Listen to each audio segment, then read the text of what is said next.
اکشوکارن درست بونا ریدان هاتنوچونه به سروبریار کو جاده یانه کو سالانه جماره کازور یا حوالاتیان وی اگرید بنا قربانی ریکاد نوبر دهوک دومیز دا اکشوان جاده یانه کو هاتنوچونه کازول سر هیه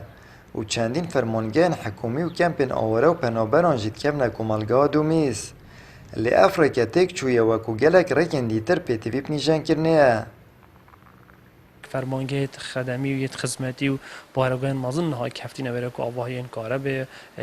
بجم تا گلک هستل شاند چنه سردان توان کمپا بارگاه هاتو چوی دیسانج گلک خلک مبرو که هاتو چا میسل و کجاران نمایه لی او جاده پیدوی بسقبریه که مازن و دیسان مزختن گلک مازن پاری بود بین پیدوی کابینان و دا خازد کن اما که هاتو چنه پاریزگاه دوی که او جاده بین چرا سر کردن چه بینه بدن نه او جاده همی ولاتی خازن کو امج پناه پشت خلکینه کو سلامتی بیت چسباندن جاده بین خوش کردن هر چانه بیدن بهانه که شوفر ایدینه شد بجد کو جاده نت خوشن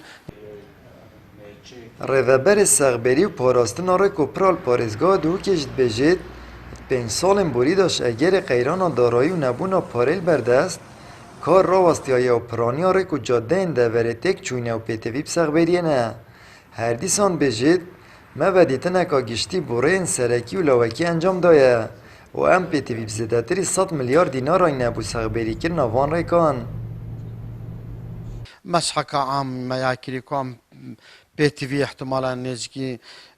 بترش 100 مليار دينار انا بو ريكن سركي بو ريكن لاوكي وهروسا ريكن قندا چونكي اوا احتمالا نزكي 5 سالا اواج بروي قيرانا امتدا بجوا واكاودانت امتدا دجين سخبريا درستي نهاتيا كرنه بتني هكا جادد سركي بن